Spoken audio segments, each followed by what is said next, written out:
The universe, vast and ancient, had grown weary of war, not the petty squabbles of star systems, nor the resource skirmishes that flickered and died like guttering candles. No, this was the Great War, a conflagration that had scorched the fabric of reality itself, pitting galaxy-spanning empires against each other in a conflict so brutal, so wasteful, it threatened to unravel the very laws of physics. Billions perished. Entire stellar nurseries were sterilized. Civilizations older than Earth's sun were reduced to cosmic dust. From the ashes of that near apocalypse rose the Concord. Not an empire, but a council. A desperate alliance of the surviving elder races, the crystalline architects of the Lumini, the hive-mind navigators of the Mycelium Collective, the stoic, gravity-wielding Gravic. They were the architects of peace, the self-appointed guardians of galactic stability, and their solution to the problem of lesser species, those prone to explosive self-destructive ambition, those whose very biology seemed wired for conflict, was not diplomacy. It was containment. They built the penitentiary, not a prison of bars and cells, but a prison of space, a Dyson sphere-like construct of impossible scale, woven from dark matter filaments and stabilized by artificial singularities. It encircled an entire star system designated Sol 7 by the Concord's cold clinical cartographers. A system chosen for its isolation, its lack of strategic value, its utter inconsequence. Within this gilded cage, the Concord deposited the most volatile species they deemed irredeemable, the Canthar, whose bioplasma weapons could melt neutron stars, the Velen, whose psychic screams could shatter planetary crusts, the Solarn, whose hive mind swarmed with terrifying coordinated hunger. And then, they found us. Humanity. Homo sapiens.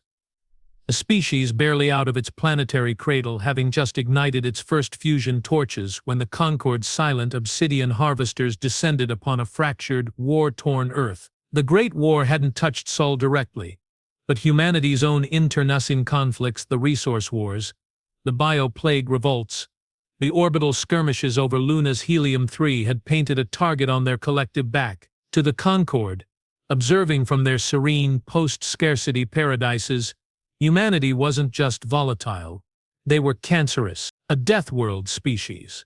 Yes, evolved in constant struggle, resilient, adaptable, but one whose aggression seemed limitless, whose capacity for self-destruction was matched only by their terrifying potential for other destruction. They were the ultimate loose cannon, too dangerous to leave free, too interesting to simply erase. So, into the penitentiary they went, alongside monsters. Inside the cage, time flowed differently. Not literally, but psychologically.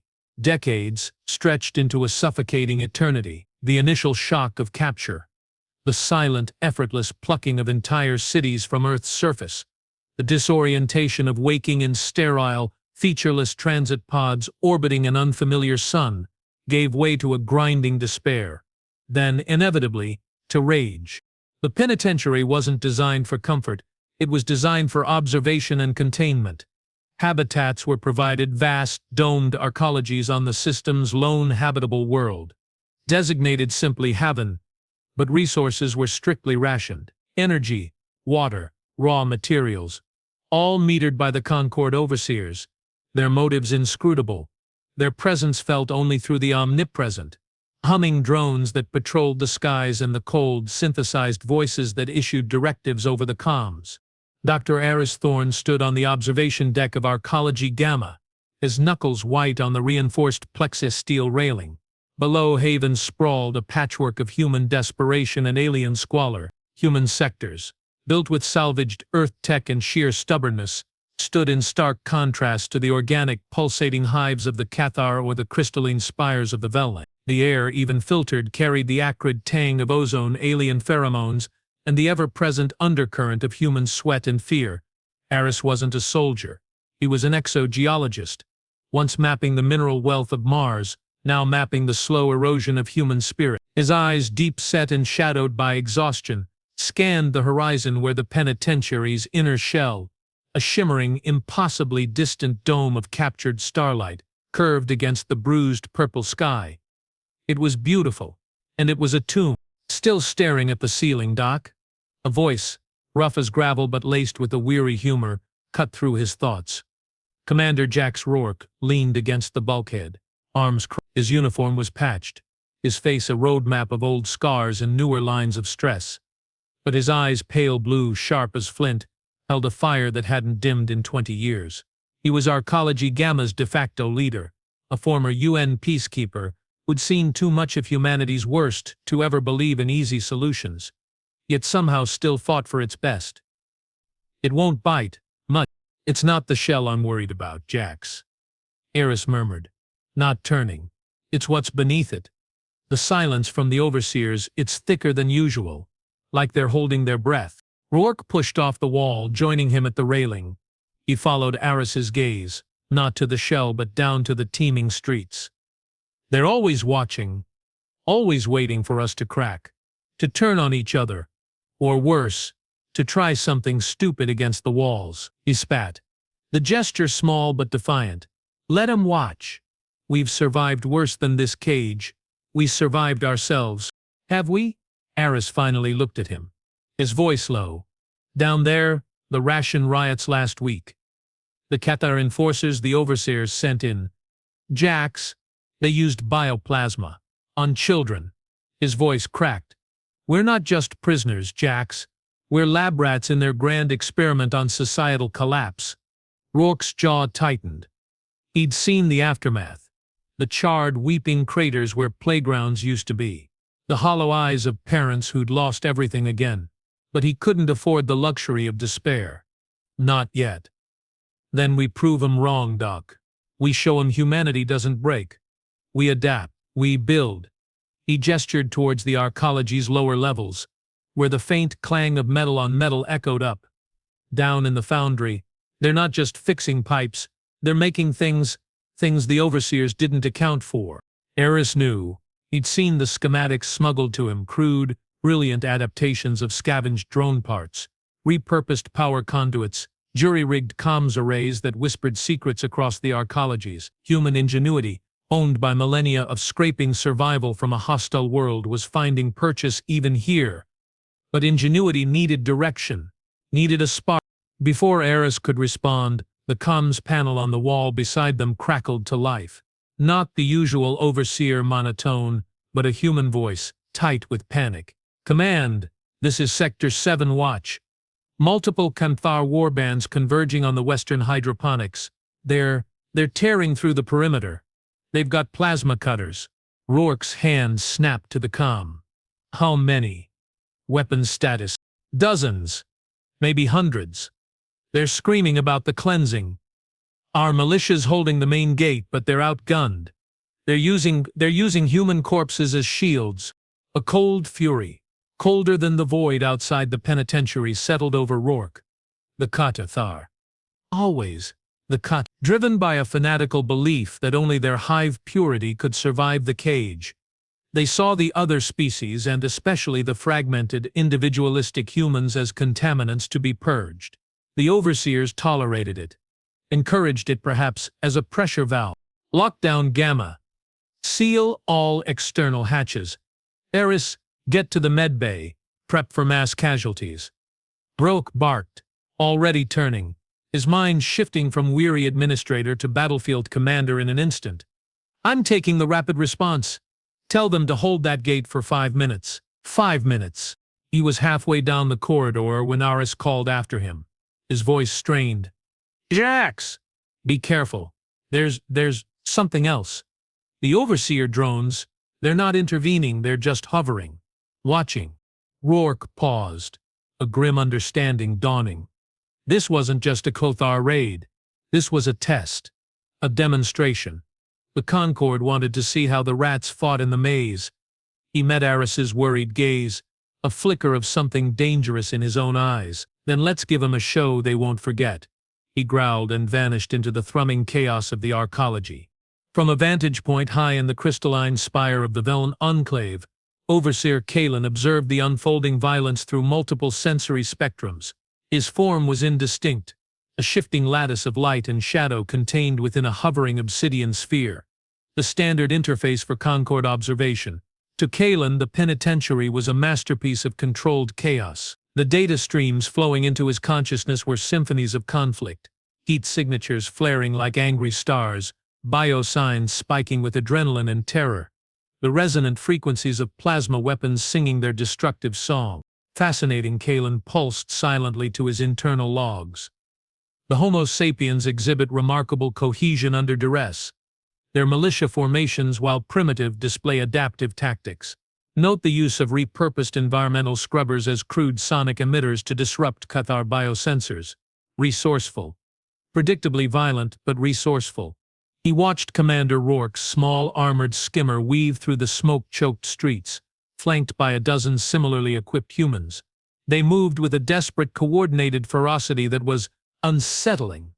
Not the blind rage of the Cathar, nor the cold efficiency of the Slarn drones. This was something else. A focused, almost joyful defiance in the face of annihilation. Kalen accessed historical archives, footage of human conflicts on their homeworld, trenches filled with mud and blood, cities reduced to rubble by their own hands, yet always, someone rebuilding, someone fighting back from the ashes. Death Worlder resilience. A statistical anomaly. His primary directive was clear: maintain containment. Prevent species from achieving technological parity that could threaten the penitentiary's integrity. Allow controlled conflict to prevent stagnation and larger system-wide uprisings. The Cathar purge of the human hydroponics sector served both purposes. It weakened a potential rival, and it provided valuable stress test data on human societal structures. Observe. Record.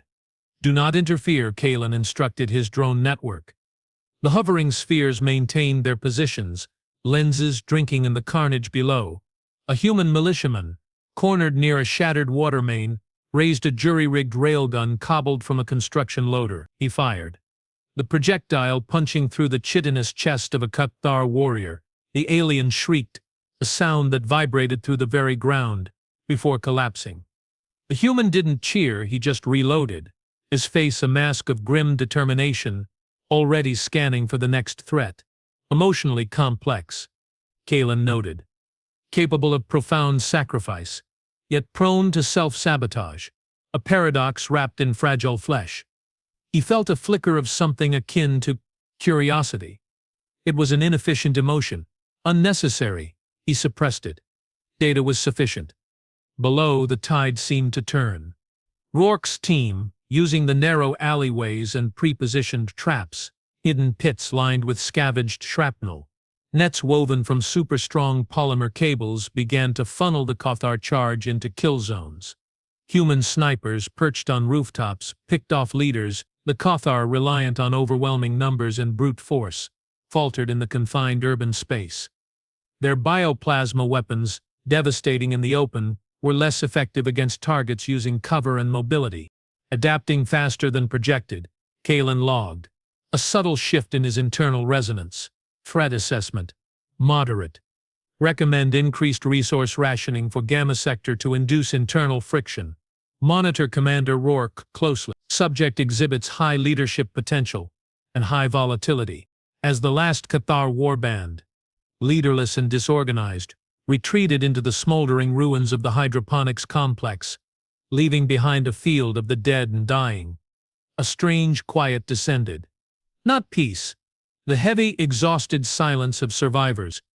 Humans emerged from hiding, faces streaked with soot and tears, moving to tend to their wounded, to salvage what little food remained from the ruined farms. Rourke stood amidst the carnage, breathing hard, his armor scorched, a shallow cut bleeding on his temple. He looked up, not at the retreating Cathar, but directly at the nearest hovering overseer drone. His eyes, burning with a cold, hard light, seemed to pierce the machine's lens. Kalen felt a minute fluctuation in his data stream. An anomaly, a spike in bioelectrical activity from Rourke's direction, coupled with a localized distortion in the ambient energy field. Almost imperceptible, like static on a comms channel. He ran diagnostics. Nothing, probably sensor ghosting from the plasma residue. Irrelevant, Kalen decided. Focus on containment parameters. He began drafting the report for the Concord High Council. Subject species Homo sapiens demonstrates expected violent tendencies, but exhibits anomalous tactical cohesion under duress. Recommend continued observation. No immediate breach risk. He failed to notice the tiny, almost invisible device Rourke had palmed during the chaos. A scavenged overseer drone power core, jury-rigged with human circuitry, now humming faintly in his pocket. Nor did he see the subtle, coordinated glances exchanged between Rourke and his lieutenants as they surveyed the battlefield. It wasn't just about surviving the Cathar, it was about surviving the... And deep within the bowels of Arcology Gamma, in a hidden chamber lit only by the glow of illicit screens, Eris Thorne stared at a complex schematic overlaying the penitentiary's energy grid. His fingers trembled not with fear but with dawning, terrifying realization. The overseers weren't just watching, they were powering the cage, and the power conduits they ran through the human arcologies, right beneath their feet. The silence from the overseers wasn't just observation. It was arrogance. And arrogance, Eris knew from a lifetime of studying unstable geological formations, was the precursor to catastrophic collapse. He keyed a secure channel, his voice barely a whisper. "Jax, we need to talk. Now. It's not just about the walls anymore. It's about the foundation." The victory over the Qatar raid felt hollow. Prick. The Western hydroponics were a smoldering ruin, the loss of food production a death sentence stretched over months, not days. Rations were slashed further. Despair, that insidious rot, began to seep back into the cracks of Gamma Sector. Whispers of surrender, of petitioning the overseers for mercy, grew louder in the dimly lit communal halls. Mercy from beings who watched children burn. Rourke crushed the thought, but the weight of leadership pressed down on him like the penitentiary shell itself. He found Eris in the hidden chamber. The nest, they called it.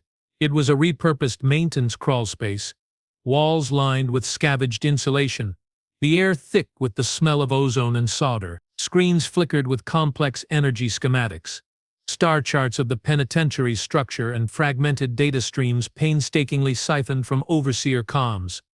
Eris looked like he hadn't slept in days, his eyes bloodshot but burning with an intense focus. "You were right, Jax," Eris said without preamble, his voice hoarse. He pointed to a pulsing line on the main schematic, a thick, crimson artery snaking through the bedrock beneath Haven. The primary power conduit for the entire penitentiary's containment field. It draws energy directly from the central star, funnels it through conversion nodes, and the main trunk line runs under Arcology Gamma, right through Sector 9, the old geothermal vents. Rourke leaned closer, the implications crashing over him. "You're saying we could tap it?" "Worse," Eris corrected, his finger tracing a branching path. "We could disrupt it. A controlled overload at a critical junction. It wouldn't bring the whole shell down. The Concord's engineering is too robust for that. But it could create a localized instability, a flicker in the field, long enough for a signal to get out." "Out?" Rourke's breath caught. "To who?"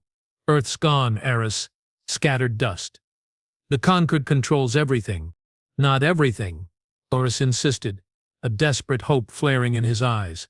"The penitentiary isn't perfect. There are blind spots, resonant frequencies. The overseers haven't mapped, and out there." He gestured vaguely towards the shell, towards the impossible void beyond.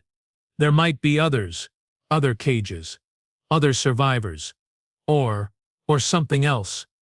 Something that hates the Concord as much as we do." He lowered his voice. "I've been analyzing the background radiation, the quantum foam fluctuations near the shell's edge. There are echoes, patterns that don't belong, like whispers from outside the prison walls." Rourke stared at the schematic, the crimson line pulsing like a diseased heart. Sabotage. It was suicide. The overseers would retaliate with overwhelming, indiscriminate force, but the alternative was slow starvation, or another couture purge, or simply fading into irrelevance. As lab rats, he thought of the children playing in the ruins, their laughter already tinged with a knowledge of death far too young. He thought of the overseer drones, hovering like vultures over their suffering. "What do you need?" Rourke asked, his voice low and hard. "A team. The best." Silent. And Eris hesitated. then pulled up another schematic. A complex lattice of crystalline structures deep within the Velen spire. Access to the Velen resonance crystals. Their natural harmonic frequencies. They might be the key to modulating the overload, focusing the energy burst into a coherent signal, not just a destructive pulse. Rourke's eyes narrowed. The Velen, the psychic screamers. Unpredictable, dangerous, their motives as opaque as their crystalline forms. They'll never help us. They barely acknowledge we exist. They will, Eris said, a strange certainty in his tone. Because they're losing too. The Qatar target them next. And the Overseers, they've been subtly weakening the Velen's primary crystal matrix. I've seen the energy drains. They're destabilizing it, making the Velen more volatile, more useful for their observations. He met Rourke's gaze. We offer them survival, a chance to strike back at the hand that's slowly crushing them. It was a gamble of cosmic proportions, trusting monsters to fight monsters while the jailers watched. But in the cage, trust was the rarest resource of all. And sometimes, the only way out was through the darkest allies. Negotiations with the Velen were conducted not with words but with resonant frequencies. Eris, using a jury-rigged emitter cobbled from drone parts and human tech, projected complex harmonic patterns into the base of their central spire, a language of light and vibration the Velen understood. Days passed in tense silence, then a response. Not agreement, but a challenge. A single pure tone that vibrated through Eris's bones, carrying an image. The Cathar warbands massing again, this time at the edge of the Velen territory, their bioplasma weapons glowing ominously. The Velen Elder, a being of shifting amethyst light named Xylos, manifested before them in a chamber deep within the spire. Its voice was the chime of breaking glass and the sigh of wind through ancient stones. The cleansing comes for the crystalline heart. The Overseers they hunger for the symphony of our shattering. Xylos's form pulsed with agitation. You offer resonance? A counter-harmony? We offer a weapon, Rourke stated bluntly, standing tall despite the oppressive psychic pressure in the chamber. A way to make the Overseers feel the pain they inflict, to send a message that echoes beyond their precious cage. A message? Xylos chimed, a note of bitter amusement. To whom? The void is silent. The concord is deaf. Not to everyone, Eris insisted, projecting a complex waveform onto a nearby crystal surface, a representation of the energy signature he believed could pierce the penitentiary's dampening field. There are listeners, entities that thrive in the chaos the concord fears. We weaken the shell even for a moment, and we show them the weakness. We show them the prison. Xylos was silent for a long moment. The only sound the hum of the spire and the distant ominous thrum of Cathar war drums. Then a single sharp chime. The resonance crystals are yours, but know this, flesh things. If your harmony fails, if it shatters our heart instead of the shell, the cleansing will be the least of your worries. We will unmake you with our dying song. It was the closest thing to an alliance they would get. The plan was audacious, bordering on insane. Phase 1. Infiltrate Sector 9, access the primary power conduit junction. Phase 2. Plant Eris's jury-rigged harmonic resonator, powered by the stolen Overseer core and amplified by the Velen crystals. Phase 3. Trigger the overload during the next major Cathar assault. A diversion the humans in Velen would deliberately provoke using the chaos to mask the energy surge. Phase 4. Hope the resulting signal burst wasn't just noise but a beacon. The team was small, elite. Rourke led. Eris handled the tech. 2 silent, deadly scouts. Kara, a former orbital mechanic with nerves of steel, and Bren, a medic whose hands could stitch a wound or disable a drone with equal speed. They moved like ghosts through the underlevels of Gamma, through maintenance tunnels, slick with condensation and the faint, ever-present hum of the penitentiary's lifeblood. The power conduit. The junction chamber was a cathedral of technology. Massive conduits, thick as ancient trees, pulsed with contained stellar energy, bathing the room in an eerie actinic blue light. The air crackled with static. Eris worked feverishly, his hands a blur as he connected the Velen crystals, pulsing with a soft internal violet light, to his resonator. then spliced the whole assembly into the main conduit's monitoring port. Sweat beaded on his forehead, not from the heat, but from the sheer terrifying proximity to raw universe-scale power. "Almost there," he gasped, his voice tight with concentration. "The harmonic alignment is critical. One wrong frequency. Focus." "Doc," Rourke murmured, his eyes scanning the chamber entrance, his pulse rifle held ready. The distant sounds of the provoked Cathar assault screams, plasma blasts, the thunder of collapsing structures were growing louder. Their diversion was working too well. Suddenly, the chamber lights flickered violently. A deep, groaning vibration shook the floor. Alarms blared. Not human alarms, but the sharp, discordant shriek of Overseer security protocols. "Intrusion detected at primary conduit junction Gamma 9, the synthesized Overseer voice boomed, echoing unnaturally in the confined space. "Unauthorized energy signature. Containment breach protocol initiated." Rourke cursed. They knew. How? Eris's face went pale. The core, the stolen Overseer core, it must have a homing beacon. Or they detected the harmonic resonance during calibration. He frantically adjusted dials on his device. "I can't abort the sequence now. It's primed. If I disconnect it, the feedback might blow us all to atoms." Heavy thuds echoed from the corridor. Not Cathar. Too rhythmic. Too heavy. Overseer Enforcer drones. Hulking, armored machines designed for suppression, not observation, rounded the corner, their weapon arms glowing with lethal intent. "Kira, Bren, cover Eris. Buy him time." Rourke roared, opening fire. His pulse rifle rounds sparked harmlessly off the lead drone's armor. Kira and Bren laid down, suppressing fire from flanking positions, their shots finding the drone's joint servos, slowing them but not stopping them. The chamber became a storm of light and noise. Eris worked with desperate speed, his fingers flying over the resonator. "Almost got the frequency lock. Just need to there."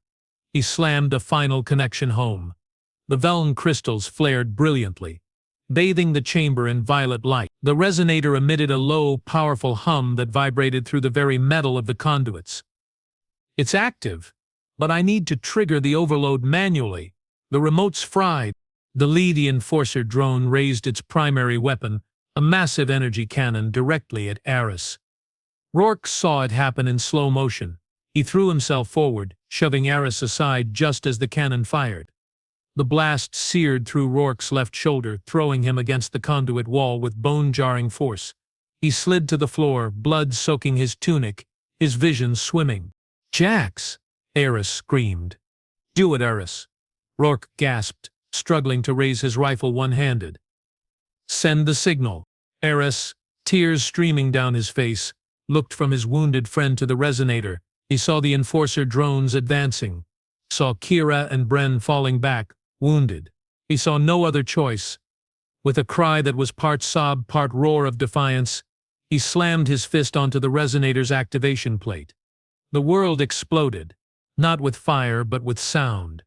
A pure, focused wave of harmonic energy, amplified a billionfold by the stolen stellar power and the Velen crystals, surged through the conduit. The blue light of the chamber flared white-hot, then inverted into a blinding violet. The Enforcer drones froze, their systems overloading, sparks erupting from their joints before they collapsed like puppets with cut strings. The very air screamed. High above, in his obsidian sphere, Overseer Kalen was thrown into chaos. Alarms shrieked across his consciousness. The penitentiary's containment field flickered violently. A localized instability centered on Arcology Gamma. Energy readings spiked off the charts, then plummeted, and woven into the chaotic energy surge, a signal, a complex, repeating pattern of harmonics in quantum noise that should not exist. It wasn't random. It was intentional. A mess. Impossible. Kalen pulsed. His usual calm shattered. How? The power grid safeguards. The harmonic dampeners. He scrambled to analyze the signal, to trace its origin, to contain the breach, but the damage was. For a fraction of a second, the penitentiary's perfect, impenetrable shell had winked. and into that infinitesimal gap the human signal had been cast like a stone into a still pond, sending ripples out into the uncaring void. On Haven, the immediate aftermath was chaos. The harmonic pulse had disrupted all electronics across Gamma Sector. Lights died. Comms went silent. The Cathar assault faltered, confused by the sudden energy surge. But the humans in Velharm, forewarned, used the confusion to regroup, to strike back with renewed ferocity. The tide turned again.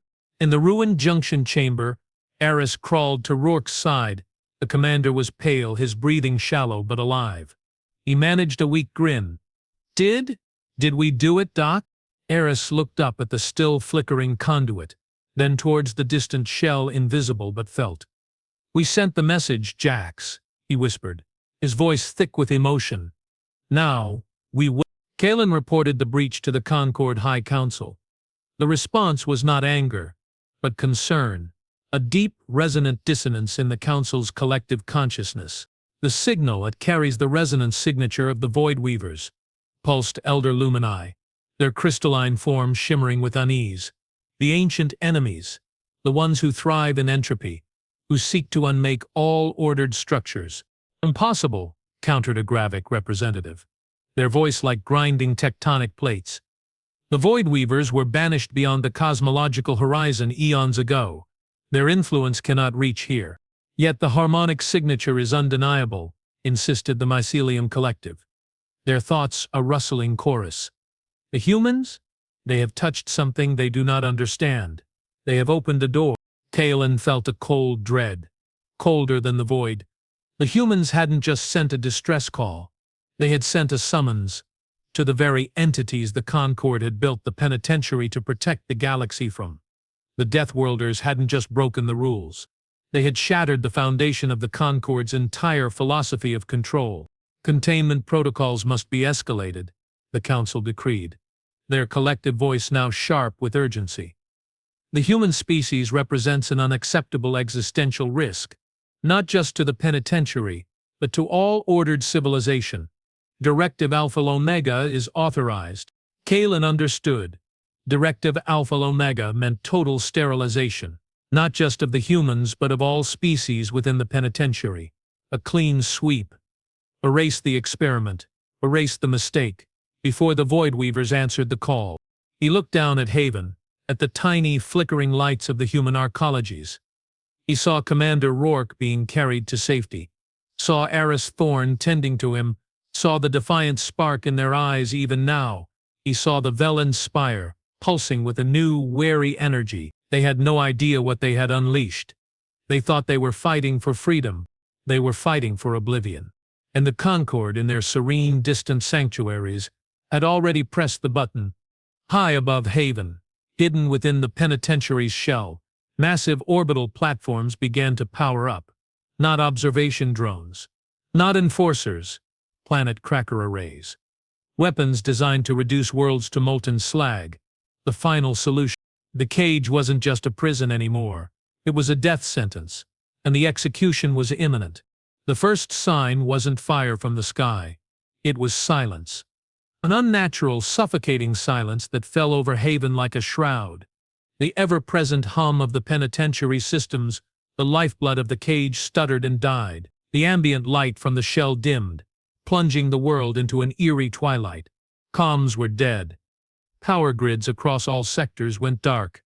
Even the Cathar war drums fell silent, replaced by a low, animalistic whine of confusion and fear. In the makeshift infirmary of Arcology Gamma, Rourke woke to the silence. His shoulder was a throbbing agony, bound tightly with scavenged medpacks, but the pain was secondary to the dread coiling in his gut. Aris was by his side, face grim, staring out a cracked viewport at the darkening sky. They're not just cutting power, Jax, Aris said, his voice hollow. They're powering up. Something big, up there. He pointed towards the shell. The energy signatures, they're off the scale. Weapon signatures. Planet killers. Rourke pushed himself up, gritting his teeth against the pain. Alpha Omega, he rasped, the term surfacing from fragmented intelligence briefings he'd seen years ago, dismissed as myth. Total sterilization. They're going to glass the whole damn system. Panic, cold and sharp, threatened to overwhelm him. But he was Jax Rourke. He'd stared down Cathar hordes and overseer indifference. He wouldn't break now, not while there was breath in his body. How long? Hours. Maybe less, Aris said, pulling up a flickering battery-powered display showing crude energy readings. The arrays are charging. Once they fire, then we don't let them fire, Rourke stated. The fire returning to his eyes, he swung his legs off the cot, ignoring Aris's protest. Get everyone. Everyone. Humans, they'll aim. Even the damn Cathar if they'll listen. Tell them the Concord isn't just our jailer. They're signing all our death warrants. We either fight together or we die alone. It was the hardest sell of his life. Convincing the fanatical Cathar that the overseers were their true enemy required showing them the orbital weapon signatures. Proof that their cleansing was irrelevant next to the coming apocalypse. Convincing the Velam meant appealing to Xylos's desire to preserve their crystalline song, even if it meant allying with the chaotic flesh things. It meant swallowing pride, offering trust where none existed, forging a desperate, fragile coalition in the shadow of annihilation. They gathered in the ruins of the Western hydroponics, the scarred ground a grim symbol of their shared suffering. Humans, Cathar warriors still bearing plasma burns, Vel elders shimmering with anxious light. Suspicion hung thick in the air, but so did the palpable terror of the darkening sky. Rourke stood on a pile of rubble, his voice raw but carrying. Look up, he commanded, pointing to the dimming shell. See that? That's not just our prison roof. That's our executioner's blade. The Concord built this cage to contain us, to study us like insects. But we got loud. We sent a message they didn't like. So now, they're going to wipe the slate clean. All of us. Every last one. Human, Cathar, Velan. It doesn't matter to them. We're just noise. He locked eyes with the Kakorthar warlord, a hulking figure named Gorvak, his chitinous plates scarred from 100 battles. You wanted to cleanse us? Fine. But who cleanses you when the sky burns? Who sings your death song when the world turns to glass? He turned to Xylos, the Velan elder. Your crystals, your song, reduced to ash before it can echo. Is that the harmony you seek? Silence. Then Gorvak let out a guttural roar that shook the ground. The cleansing is our right, not theirs. He slammed a massive fist against his chest. We fight the sky fire.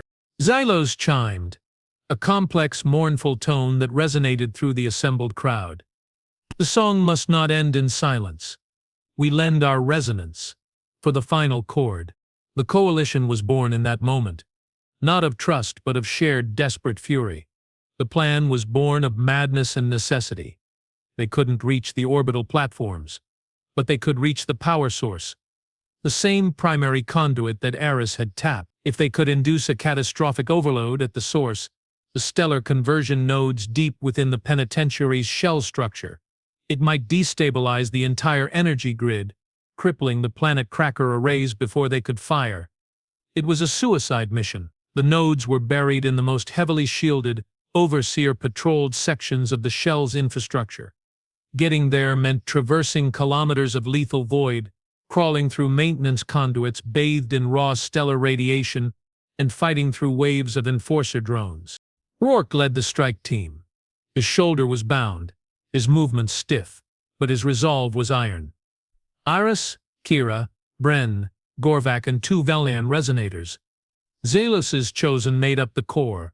They used salvaged environmental suits, jury-rigged radiation shielding, and the last of their heavy weapons. They moved through the underbelly of the penitentiary, a labyrinth of metal and energy that hummed with the power of a captive star. The journey was a gauntlet. Enforcer drones swarmed them in the narrow conduits. Kira took a plasma bolt to the chest, buying them time to seal a bulkhead. Ren, the medic, went down next, crushed by falling debris during a drone ambush. Gorvak fought like a demon, his bioplasma cutter carving through drone armor, roaring challenges that echoed in the metal tunnels.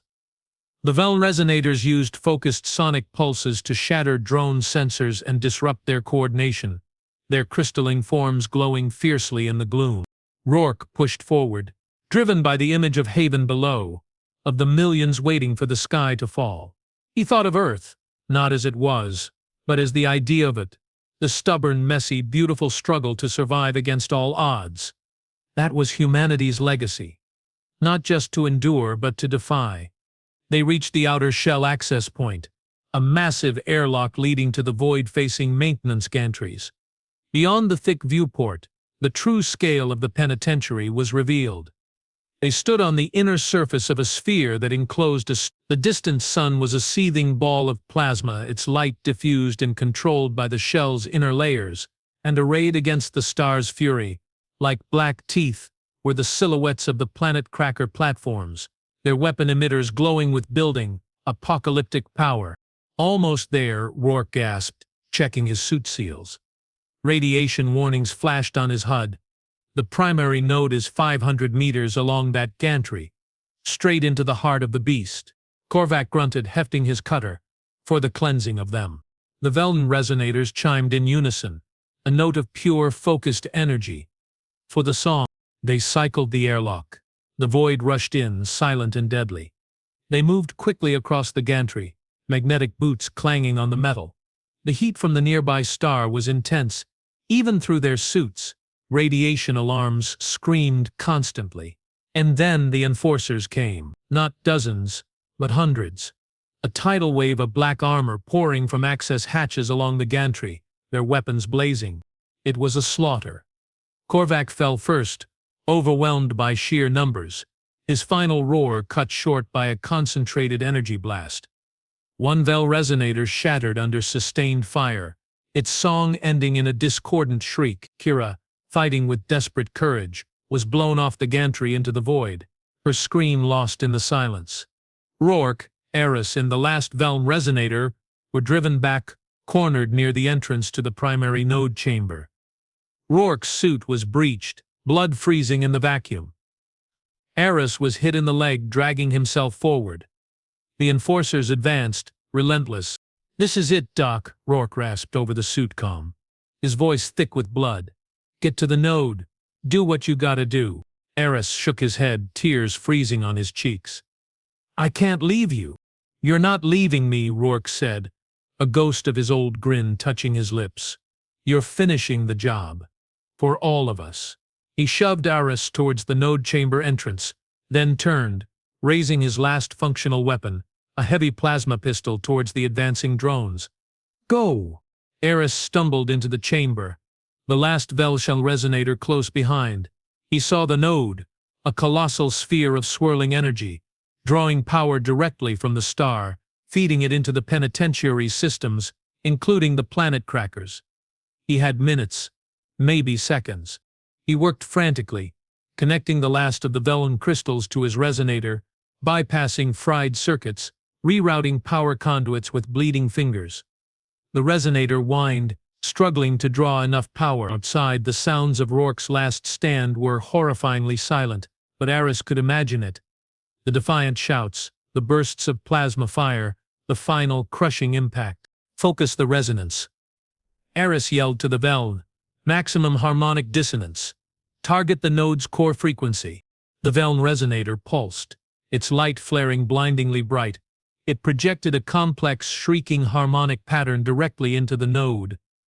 Eris slammed the resonator's output into the node's main coupling. The chamber filled with a sound that wasn't sound, a vibration that threatened to tear reality apart. The node's energy flow stuttered, then reversed. Cracks spiderwebbed across its surface. Alarms that hadn't been heard in centuries blared within the penitentiary's core systems. High above Haven, the planet cracker platforms flickered. Their weapon emitters dimmed, then went dark. The building charge dissipated harmlessly into the void. But the overload didn't stop. The dissonance, amplified by the Velon and the stolen stellar power, cascaded through the penitentiary's entire energy grid. The shell itself began to groan. Sections of the inner surface flickered, then went dark. Massive structural members buckled. The artificial gravity in the arcologies failed, sending people and debris floating. The cage was tearing itself apart from the inside out. In his obsidian sphere, Overseer Kalen watched in horrified fascination as his perfect prison unraveled. Containment was lost, not just breached, but shattered. The signal the humans sent, it hadn't just been a message. It had been a key, and the door it opened wasn't just to the Void Weavers. As the penitentiary's shell fractured, revealing the true star-strewn void beyond for the first time in centuries, something else answered the call. Not the entropic Void Weavers, but something older, stranger. Vast, silent shapes, woven from dark matter and forgotten light, drifted into the breach. They weren't attacking, they were observing, and their attention was fixed on the crumbling cage and the tiny, defiant sparks of life within it. The Concord's sterilization order was moot. The penitentiary was dying, and in its death throes it had birthed something new. On the ruined gantry, Eris crawled back to where Rourke fell. He found only a shattered helmet, a pool of frozen blood on the metal. He picked up Rourke's command insignia, the metal cold in his glove. Below, through the fractured sections of the shell, he could see Haven. Not burning, not glassed, but free. The artificial twilight was gone, replaced by the true, harsh light of the uncaged star. And beyond, the infinite, terrifying, beautiful expanse of the galaxy. The Coalition survivors, humans, a handful of Cathar, the last Velen gathered on the surface of Haven, staring up at the breaking shell. They weren't celebrating. They were awestruck, terrified. Alive! Eris activated a salvaged comms unit, patched into the last functioning satellite. His voice, raw but clear, echoed across the suddenly opened channels of Haven. "This is Dr. Eris Thorne, Arcology Gamma. The cage is broken. The sky is open. We are free." He paused, looking at the insignia in his hand, then up at the silent, watching shapes in the void. But freedom isn't a gift. It's a responsibility. And a warning. The Concord built a prison for civilizations they feared. They called us monsters. But look what they became when they held absolute power. He took a deep breath, the weight of the future settling on his shoulders. We are not just survivors, we are the inheritors of this broken cage. And we will not build another.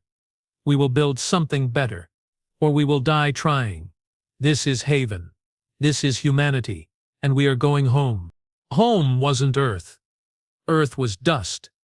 Home was wherever they stood together, defiant against the dark. The penitentiary hadn't just been their prison. In its destruction, it had become their crucible. And from the ashes of the cage, forged in sacrifice and unimaginable courage, humanity hadn't just escaped. They had claimed the ruins as their own. They had turned the prison into their throne. And as the first human-made ship, cobbled from penitentiary scrap and Velen crystal, lifted off from Haven's surface, heading not towards the distant, fearful Concord worlds, but deeper into the unknown, towards the silent watchers in the void, Eris Thorne knew the real war was just beginning. Not a war of conquest, but a war for the soul of what came next. The Deathworlders had survived the cage. Now they would shape the galaxy, or burn it down trying. The throne was theirs. The burden was immense, and the stars, for the first time in millennia, were silent no more.